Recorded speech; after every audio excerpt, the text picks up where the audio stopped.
離地新聞，逢星期四晚6點半，離地民主後援見。好，第二節嘅離地新聞，大家好，我係 Titus。今日咧，我哋嘅兩位嚟自美國嘅嘉賓咧，喺左手邊咧就係呢個洛杉磯香港論壇發言人阿 Charles 嘅。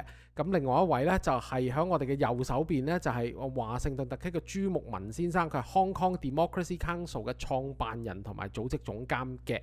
咁樣咧就歡迎兩位嘅再一次。咁樣咧就首先第一樣嘢就係話，頭先我哋響休息嘅時候討論嘅時候咧，我哋講到有一啲冇乜點撞到華人嘅一啲嘅議員，其實佢哋對香港都好有興趣嗰個 issue。可唔可以講一講咧？阿 Charles 或者係啦，因為我哋講開就係有幾個議員咧喺香港嗰邊其實都好熟悉，因為成日都聽到佢哋啲名。但係佢哋住嘅地方咧，或者佢哋嘅選區咧，其實真係冇乜華人嘅，例如George Hawley 啦，例如 Marsha Blackburn 啊，又或者喺 Oregon 嘅 Jeff Merkley 啊，咁呢啲係參議員啦。咁另外Joaquin Castro 係呢個民主黨嘅冒起新星，咁佢係國會議員啦。咁佢哋其實都唔係有。即係冇乜香港人會主動走去揾佢哋嘅。咁我想問下你點樣去 approach 佢哋，令到佢哋即係去突然係關注香港嘅事務咧？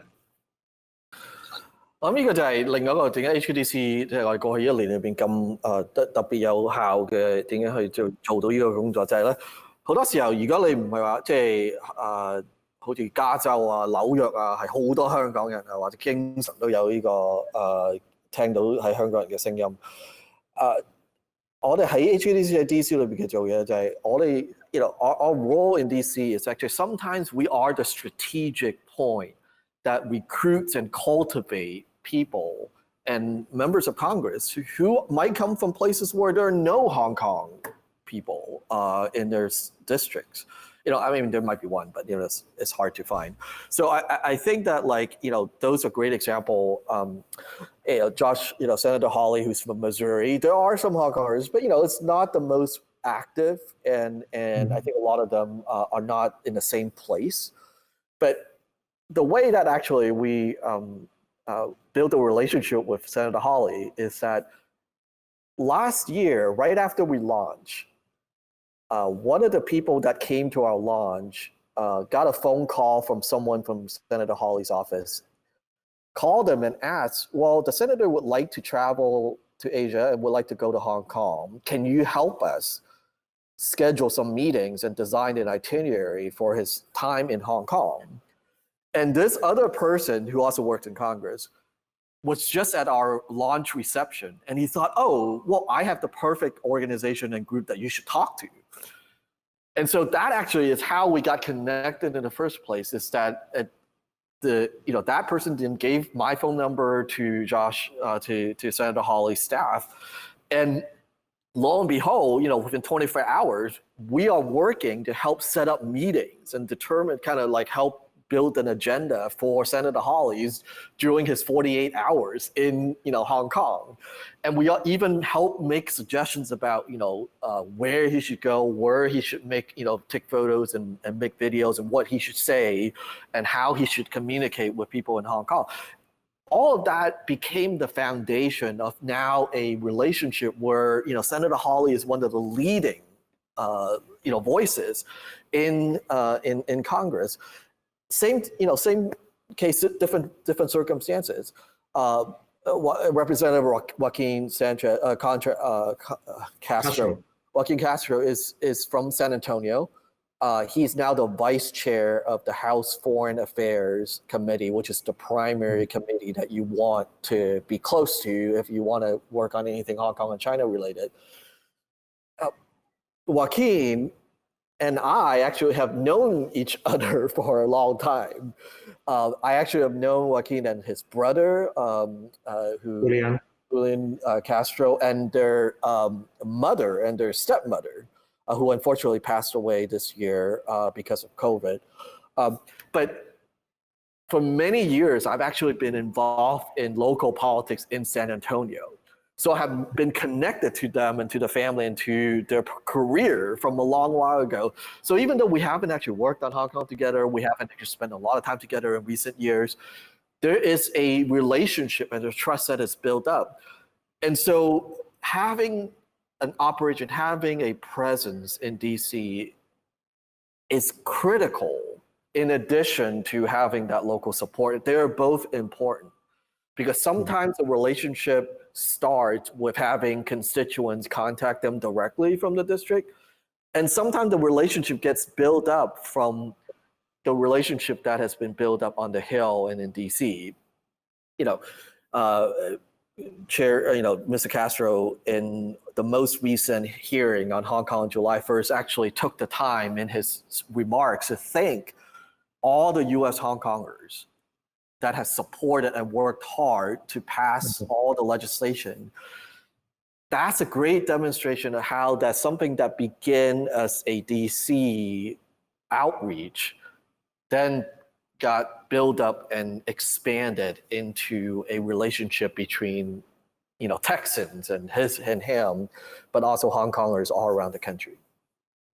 OK， 咁響華盛頓我哋成日都講，你成日都接觸咁多唔同嚟自民主黨、共和黨嘅議員，你點樣睇你點樣知道佢哋嘅風向？例如佢哋會唔會覺得港獨得唔得啊？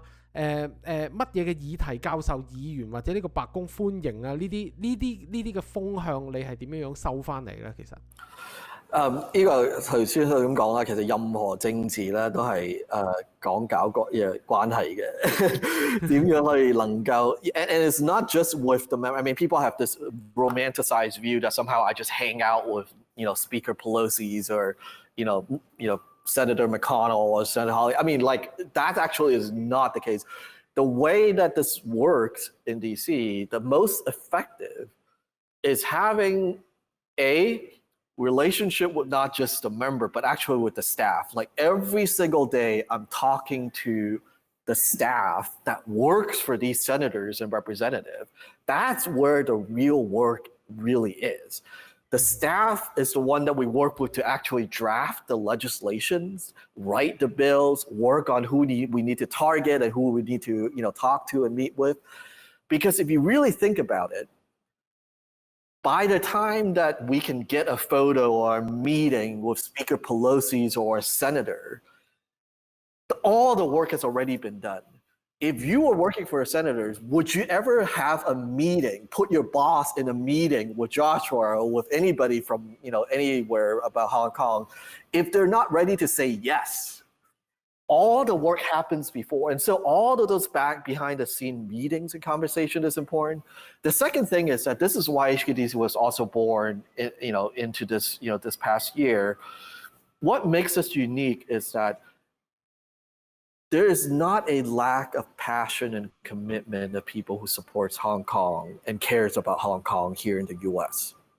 But what was missing, the missing ingredient, was someone in an organization that understands US politics and can actually work and manipulate the political landscape in the US, in Washington, DC, outside of Hong Kong. Right? Because you can always talk about Hong Kong, but if you don't understand how the partisan politics or the election politics right now works in the US, independent of Hong Kong, you will never get anything done on anything related to Hong Kong. And that's what HKDC and that's what I was trying to bring to this conversation. And so just like Charles said, there's a lot of landmines when you try to talk about an issue and how you talk about issues. If you don't take into account not just the partisan politics, but really just individual politics, right? Each members of Congress have their own values, history, have their own rhetorics about how much they want to talk about certain things or what matters to them, understanding what businesses are in their state, who are the people that has their ears and are influential and who are the donors. All of those things are actually more important at times than what is actually happening in China on the ground or in Hong Kong on the ground. And that's the kind of That's what really lobbying and advocacy and education comes down to, is that, it's a really fine art of research, relationship building, and strategy that isn't actually that easy to see from the outside. 我都好贊同你嘅講法，因為我都成日聽到你另外一位嘉賓 Gloria 成日講就係話台上1分鐘，台下10年功，即係你去到同你嗰個議員影過一張相嗰1分鐘，其實你背後係做咗好多大家都唔知道嘅功夫。咁即係我覺得香港因為好多人咧就有個誤解，就係話我只要有個理念，我想 present 啲乜嘢咧，我就走咗去華盛頓咧。咁因為而家香港嘅議題係比較熱啦，咁所以咧就我只要係一個我稍為有知名度，我走去華盛頓咧就會有人中門大開，就會聽我講嘢啊咁樣。咁同埋咧就好多人就話我好想做嘢喎，但係咧我就當然冇嗰個脈絡啦。咁但係不如我俾錢請個說客做嘢啦，或者我俾錢揾個人同我帶，咁佢又可以帶我去見議員，咁我咪可以做到個 relationship 咯。我有錢啊嘛，有錢就會有人聽我講嘢㗎啦咁樣。咁你對呢個嘅睇法係點睇咧？ Yeah, I think that this is a lot of the misconception, as you said, and this one I think is particularly important to note is that this is how I see it. I mean, I could be making way more money being just a corporate lobbyist, a paid lobbyist for corporation and businesses, but people forget that when you pay for access, they are actually not your relationship. You're paying for someone to borrow their connections, right? You're actually saying to this, American white lobbyist to say that, we're just buying a use temporarily for your Rolodex and your contacts. You're actually not getting anything. You're actually using somebody else's relationship that you are not going to have. You only have as long as you keep paying them, right? The other problem with that is that when you do this, I think what people forget is that you also get the baggage of those people, right? It's complex because lobbyists in the DC works for all kinds of people. You never know who else your lobbyist is representing. They might represent a company that does business in China. They might represent, for example, any other international groups that has an interest outside of Hong Kong that want to appease China. But they're not going to tell you that. I mean, they will always tell you, yeah, we only work for you. You are the one who is paying us. But really, what you're doing is that you are you're selling off your movement when you don't actually have to, right? In this case, Hong Kong and the people in Hong Kong and the protester has done something that people would pay millions for, which is that you have inspired a global movement that gets bipartisan support where people ask us to have meetings with people from Hong Kong. And what happens when you start paying for it is that you're actually discrediting what Hong Kongers have actually built. One example I give is that the analogy I use is that it's kind of like having Black Lives Matter, who has become this racial movement, justice movement in the US. It's kind of like Black Lives Matter all of a sudden deciding that we're going to hire a white lobbyist and pay the lobbyist to represent us in DC. How outrageous and crazy would that be when you have built a national movement that are led by people who people recognize and identify with? You don't waste that. People should actually pay us to have our access. And I think that's sometimes that people who doesn't understand and don't get the politics get tripped and duped into like, oh, let's just write a check for $50,000 and then we can get meetings. Well, we can get meetings for free. In fact, people want to meet with us. And when they go in, they don't get and understand that these lobbyists are thinking about their other clients, not just you. They're thinking about how do I use and leverage Hong Kong such a great, client that we can use. And now it opens door for us for other businesses that we didn't have before. And so I always say that, if we're going to engage lobbyists, I think that, American lobbyists should pay us, should pay Hong Kongers to use our name and rather than have us pay them to do something that we are so successful in doing. 係啦，咁follow up 呢個問題咧，我哋呢邊咧，其實即係我諗 HKDC 亦都會收到呢啲咁嘅要求，可能仲多過我哋。咁我哋有時咧都會收到一啲來自香港嘅要求啊，或者呢個來自香港美國香港人嘅要求，就係話HKDC 咧冇做呢一樣嘢喎，點解佢唔推港獨啊？或者點解你哋去見議員嘅時候唔做呢一樣嘢啊？點解唔推銷任何嘅嗰啲 philosophy 啊，或者第二啲理念啊？點解你哋淨係推呢啲法案唔講第二啲嘢啊？咁即係對於呢啲咁樣嘅問題，你會有啲咩回應咧？呢個係so one of the things that I think has made HKDC so successful in the first year is that we have been able to frame and turn Hong Kong into a U.S. priorities because we help lawmakers in DC to see Hong Kong not just as a city somewhere there and it has a great protest movement, but make clear why it is in U.S. interest and their interest and how they can be most supportive while protecting and acting on their own interests, right? This is the thing that I think sometimes people forget is that, nobody in Congress represents Hong Kong. They don't get voted to Congress because of Hong Kong. What we're trying to do is that we're trying to create and maintain Hong Kong as an issue. And in order to do that, to make it a priority, to keep it a priority, we have to learn how to make and frame it as the best argument possible in the Congress, in this particular Congress, in this particular environment, in this particular political landscape. And that's something that needs that's what HKDC helps to do. It's not because we just say that we, exclude a certain opinion. We have to see where the U.S. not only is in U.S. interest, but where U.S. actually have power to do something, right? Mm-hmm. Like it is irrelevant, and if we try to raise an issue that the U.S. can't do anything about, mm-hmm.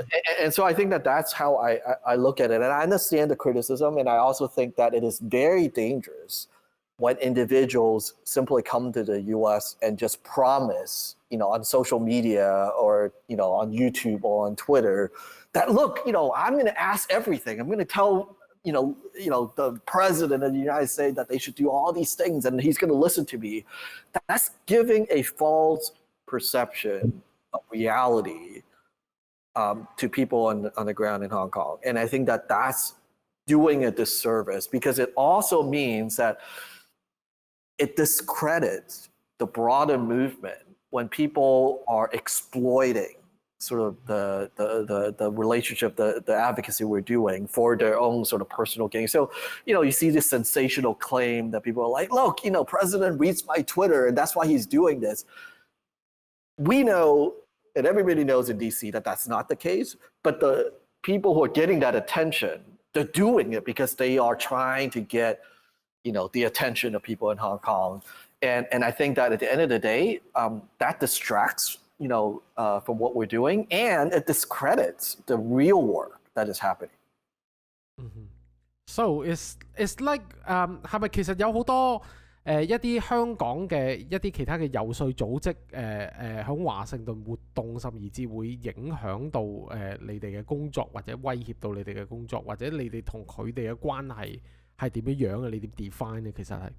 So we were very clear, when we first started, and this is something that was done deliberately, is that we are the first ever DC-based, US registered, and our funding comes primarily from the US. We're led by US citizens. We are public and open. We're not a secret online group. We're not in hiding. I think it's clear that my name is on a wanted list because we're not hiding somewhere. That is crucial because trust and credibility is paramount in Washington, D.C. and in U.S. politics. If you go in and say, we're just this organization that, that we're not using our names, that is what gets you into trouble, right? Because then people will say, well, why, can you, like, if you're here in the U.S., if you're lobbying us, because, let's think about this. We in the last 4 years have spent a lot of time in U.S. politics talking about foreign influence. Mm-hmm. That is that will sink any effort to lobby U.S. if you come across as this dark, secret foreign groups.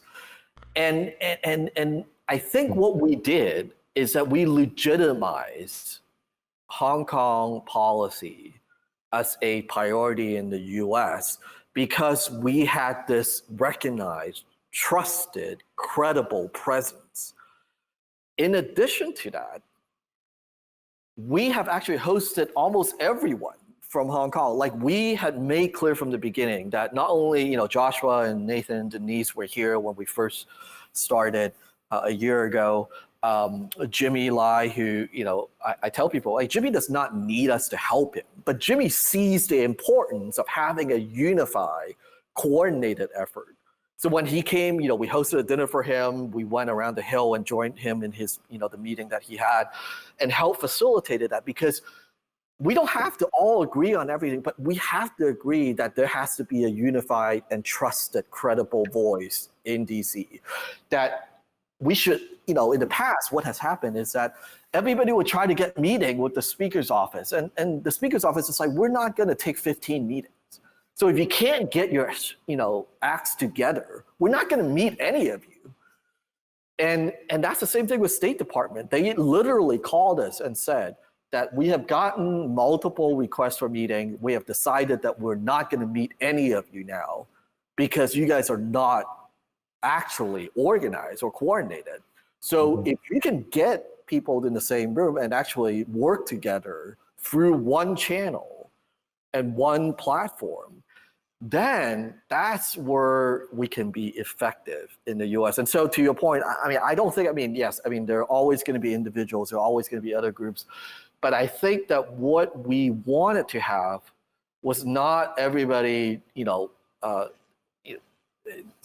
pushing everybody else out. But I think it's really about how do we have the most credible, trusted voice for Hong Kong that is inclusive of different people from different parts of the Hong Kong society, as well as representing different people in different parts of the country here in the US. And that's what we have strived to do. And I think that has been the key of what has made us, have given us so much access and influence. It's because people can look at us and say that, like, if we need someone who can testify in front of the House of Representatives next week, we call HKDC. If we're going to Hong Kong and we want to know and meet with different people from different parts of Hong Kong civic society, we can get help from HKDC.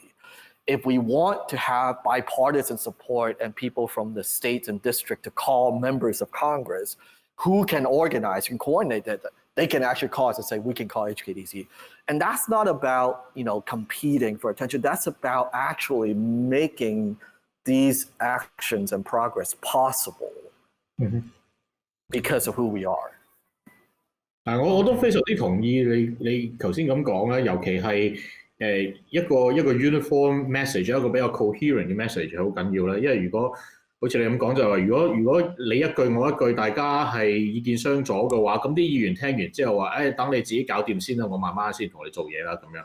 咁其實我哋都可以睇到就係尤其喺西藏啊同埋新疆呢啲咁嘅議題上邊，亦都係因為咧有唔同嘅地區組織或者美國嘅組織咧，因為佢哋意見係唔同嘅話咧，令到啲議員咧其實亦都係唔係好知究竟應該點做，所以做嘅嘢咧亦都係冇個力度冇咁加大。咁我哋睇到而家香港人喺美國嘅香港人咧，嗰個分歧就喺遊說嗰個 level 咧就唔係分歧就唔大嘅，咁所以所以你亦都見到咧，就係點解有咁多個可以咁多個議題、咁多個提案喺美國國會可以出現得到，而反而咧你相對喺新疆啊、西藏啊等等、台灣啊嗰啲咧，佢哋都有，但係咧就數量咧遠遠係冇香港咁多，亦都嗰個聲音咧亦都係冇咁強嘅。你哋會唔會聯合HKDC 會唔會聯合埋一啲都關注到中國議題嘅一啲其他族裔嘅組織，例如 let's say 頭先你阿 Charles 講嘅西藏啊、新疆嗰啲嘅組織一齊做嘢嘅咧，你哋會唔會嘅？我哋由開始最初係1年之前，即係呢個禮拜係我1年嘅 anniversary 咧。我哋由第一日開始咧，已經係有呢個to work in collaboration and connections with all the groups that has a focus on China and human rights. So and it goes from the week that we were launching last year, we had a whole series of events that is not just on Hong Kong. We actually had worked with people in Human Rights Watch, and Amnesty International, the Uyghur Human Rights Projects, the Tibetans advocacy groups, and all of them that actually have a particular specific focus on not just on human rights in China, but really just in general, sort of U.S.-China policy and sort of the global influence from technology to economics to trade to other related issues with China. We actually have been working from day one. And I think that actually has been one of the most important key is that it is imperative for all of us, no matter Taiwan, Xinjiang, Tibet, or Hong Kong, or any of the groups, we need each other. Because there's no winning this any of our individual campaigns and efforts without combining. And you have to actually have a group on the ground to collaborate. I mean, if you don't have an actual, prior to last year, there was not an actual Hong Kong stakeholder here in DC to even say that, yes, you know what? It is the Uyghurs have started a campaign 6 months ago that says, actually even before that, years ago, but have ramped up, that Beijing should not be allowed to host the 2022 Winter Olympics as long as they are putting Muslim minorities and Uyghurs in concentration camps. That hasn't gotten a lot of noise. So when we started, we said that, you know what, we agree. If Beijing is cracking down not only in Xinjiang, but in Tibet, but also in Hong Kong, we should come together and say that the International Olympic Committee should not allow the Chinese government to have this honor of hosting the 2022 Winter Olympics. And we are connecting the dots. And when that happens, it becomes a much larger deal, right? That's why we now have resolution that we help put together in Congress, resolution in House and the Senate that says that we are demanding that the International Olympic Committees reconsider and reverse its decision to award the 2022 game, unless China demonstrates changes and cease camps in Beijing, reverse the crackdown in Hong Kong. And so it does matter. And I think that that's what having HKDC allows us to do, is that now they have somewhere to go to and say, like, let's work together. Because before that, like, there's nowhere to go. HKDC 呢個統一嘅做法，亦都令到我哋地區咧係地區嘅組織咧，亦都係比較容易去接觸其他嘅中國人權有關嘅組織啦。即係自從過去呢一年咧，我哋發覺我哋洛杉磯香港論壇咧都同其他嘅組織，例如西藏啊、新疆啊、台灣啊等等個聯繫係多咗好多嘅。咁會唔會響你 lobbying 嗰個即係遊說嘅過程入面，會面對一啲例如中共或者親中派嘅 lobbying 咧，一啲 counter 嘅 lobbying 點樣處理咧？And呢個就係嚟嘅。This is another element I think people forget is that like the Chinese government is doing the exact thing, and they're spending time meeting with staff regularly, just as, and I think that this is what people forget, that why, when the Human Rights and Democracy Act was first introduced back in 2014, people were like, well, why didn't it go anywhere? Well, because the moment that it was introduced and the moment that, people went back to Hong Kong after they lobbied in the DC, every single week, the Chinese interest was coming in to lobby against it. I mean, that's why, yeah. And so I think that you have obviously beyond the official Chinese, foreign ministry and consulate that comes in and talks to members and staff all the time, much of that actually is done through pay lobbying, right? They don't have actually what we have. They don't have the sympathy and the inspiration to have it inspire people with their action in Xinjiang and Tibet. So they actually have to pay. They have to pay a lot of money to get lobbyists to come in. And sometimes they do it in a very subtle way. They don't say that, oh, I represent the Chinese government. They say they represent businesses in China. They force businesses that wants to do business in China to then add, this to their agenda.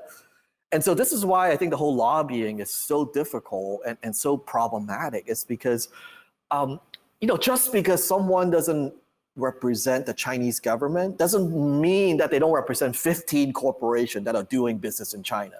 And guess what? They're not going to advocate for Hong Kong full throat and in full support because they have 15 other corporate clients that they got to take care of.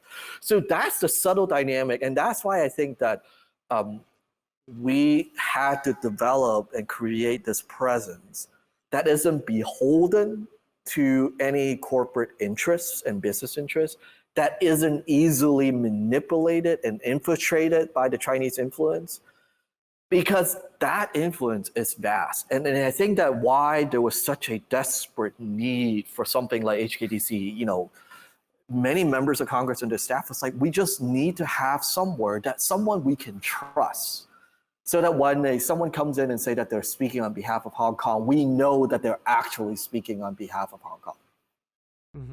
I see. Charles? 係啊，我都想 recall 翻其實3月嘅時候，HKDC 就搞咗一個 lobbying day 啦，咁我亦都好有幸運可以參與啦。咁你亦都 arrange 咗我哋見加州2位參議員嘅助理，咁我哋見到佢其中一個助理問咗一條問題，就係話我哋有啲咩可以再做？佢其實講就係話你見多啲我哋啦咁樣。佢話你淨係睇 Chinese interest 嗰啲 lobbyist 佢哋基本上係黐出咁轉，即係基本上走馬燈一日10個咁樣係咁走嚟轟炸我哋。但係你哋就比較特別啲啦，佢話香港人就比較特別啲啦。你哋見其實重要過佢哋好多，佢話即係基本上一個可以抵10個咁樣。咁我覺得即係呢個係可以，即係佢咁呢一番話就可以睇到就係呢一個business 嘅游說，同埋我哋呢啲真係在地嘅港人去見個議員嗰個分別，同埋嗰個重要性嗰個分別。I see。咁會唔會有啲類似，因為加拿大成日都有呢一啲類似，例如鬼啊，即係一啲中共對國際嘅滲透，例如一啲點樣，即係一啲好似表面上睇落好似好關注香港，但係其實係有少少係搗亂成分嘅一啲嘅組織嘅存在。美國有冇呢啲咁嘅嘢嘅咧？又或者你哋會點處理咧？如果有嘅話？ I think that this is definitely, I mean, I've heard, I mean, I think both of you know better about sort of some of the back story and, sometimes infighting and conflict between groups. And this is, I think, why I would say that the way that we have dealt with this, and it's not perfect because people still, I mean, whenever you work with people, there's always problems. Here's what I think has made us so, in a way, unique. Is that we do everything that we do is public. You can scrutinize it. You know the name of everybody. We have this public share sort of accountability, right? Because there's nobody here who says that like, oh, I am secretly part of HKDC and I'm the one who's actually making this. Like you can see exactly who are our board members, who are on the advisory board. You see the reputation and history and background. You see what they're accountable to. And that's actually is why it's so different, because sometimes when you have personalities and people who are organization that really is just one person, there's no accountability, right? You don't have this the structure in place to say that, like, you can't go out and say that, because you're speaking not just for yourself but for all of us. And and I'm actually thinking, I not only speak when I talk, I'm thinking about I speak not only on behalf of myself, I'm also responsible for on one end these international renowned scholars on China politics and policies, and people like Jerry Cohen, and Larry Diamond at Stanford, and Victoria, who's on our board at Notre Dame. It's their reputation as well. When we say that we want you to be part of this unified front, we are now accountable to each other.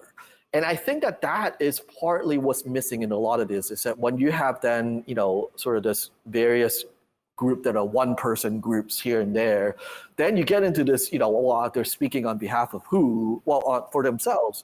And I think the other thing that I would say about that is that it is inevitable. I think that this is just the nature of, you see this in a lot of movement, where people essentially just, even before they make any progress or win anything, they're just fighting each other, essentially. Most of the time, 90% of the effort is focused on, how do I make sure that the other person doesn't get invited?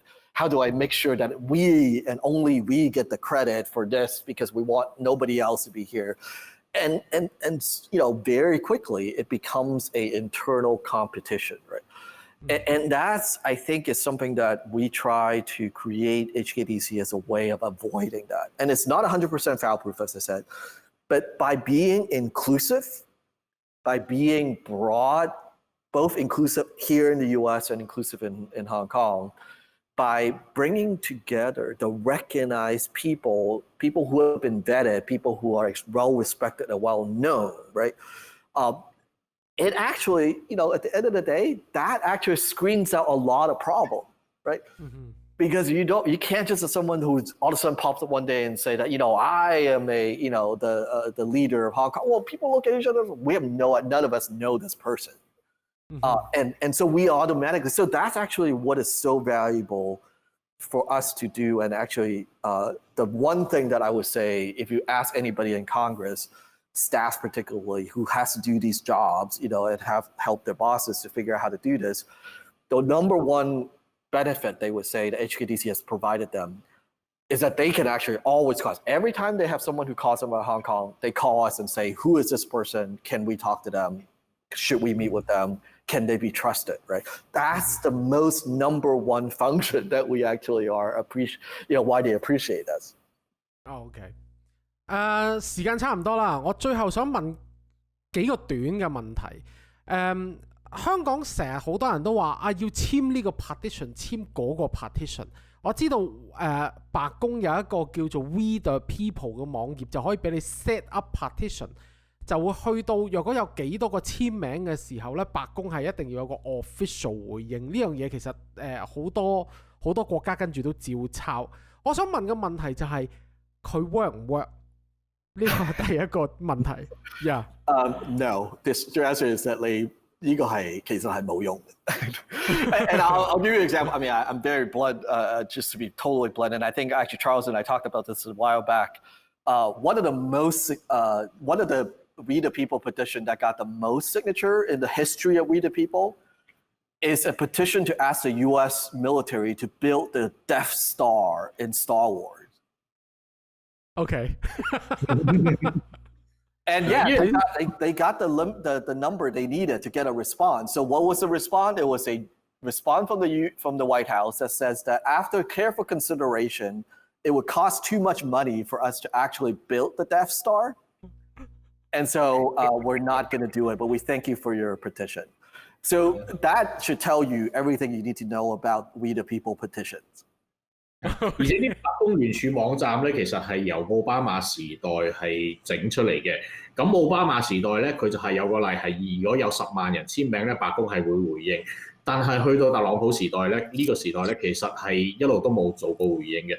就第一個，尤其係第一個嘅白宮聯署就係2017年1月20號，係特朗普就任嗰一日，嗰一個聯署係希望叫特朗普係將佢嘅 business interest 同佢嘅政治分開咗，希望將佢嗰啲 business interest 擺落一個 trust 度，令到佢唔會有一個公司兩方面嗰個 conflict。咁呢一個係有超過10萬人簽名，而呢一個第一個聯署咧，其實都係未有回應嘅。咁所以而之後咧，其實有幾個白宮聯署咧，係關於香港議題都係超過10萬人簽名。其實白宮咧，只不過係有一個叫做 automatic reply， 就係話我收到你嘅簽名，但係其實咧係冇一個 official 嘅回應嘅。同埋你知唔知道咧？你收到簽名之後點樣 ？Like you are now on the list, so they can actually email you。係啊，我基本上係因為我簽過一個，我而家就日日俾呢個白宮工作。哇！我啲 email 多到咧，直情係即係排山倒海咁嚟。Yeah, I mean, so in a way, I mean, I know we're running out of time here, but I think this sort of summarizes in some way the unique mission that HKDC provides is that, and it's not just unique to Hong Kong issues and Hong Kongers.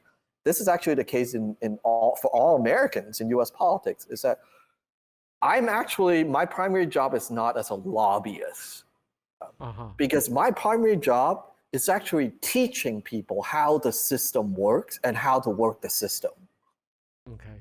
Right? Because they can easily get distracted and say, wow, let's get 300,000 people to sign the read the people petition without ever knowing that they're just giving their information to the White House and nothing will ever happen. And so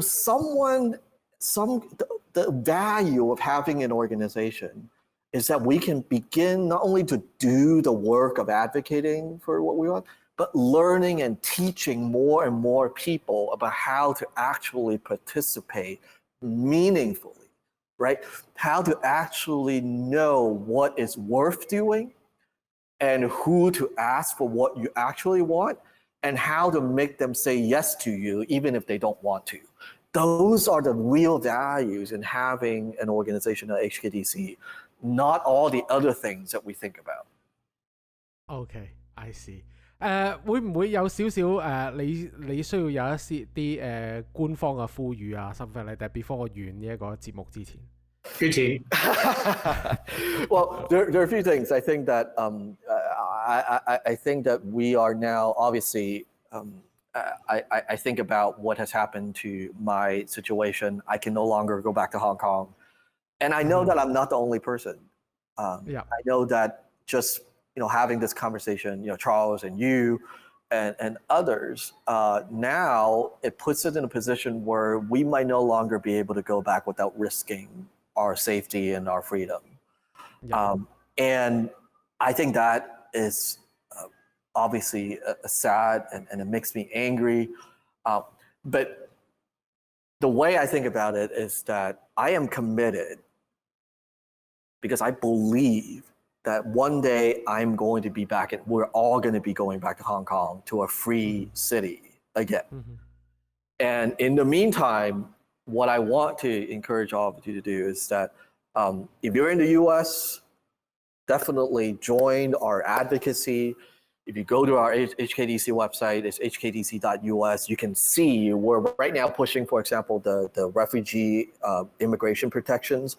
And the immigration protection is not just for people in Hong Kong right now, it's also for people who are in the US who don't want to go back, who can't go back safely, right? So help join, make a phone call, email, we have all the materials there. We still have a campaign on GoFundMe. We're still raising money. It's actually just gofundme.com/we are all Hong Kongers. That's all it says. We are all Hong Kongers, or you can just Google it. We're still helping to raise money because I think at the end of the day, it matters that, again, we're not beholden to any one group. We don't take government money. We're not a US government funded entity. So the funding is important. But I think the most important, I would say, is that wherever you are, there are other people who share the same beliefs and values and hopes and dreams that you have for yourself and for Hong Kong. Organize. I mean, that's what we want to do. That's what Charles has done. I mean, they have done this for 30 years. Build a network and a group because that's what will sustain you. This is going to be a very long fight. Hong Kong is not going to be liberated next week or next year. It is going to be a long fight, and we're going to need each other. And so what we want to do and what I want to encourage people to do is that join the advocacy, take action, donate, but get together. And then if you have a group in Alaska, in South Dakota, and like Charles, he lives in Bakersfield, let us know so that we can then support you because we're going to need each other to fight this fight. So that's what I would say. Yeah, Charles 有冇啲補充？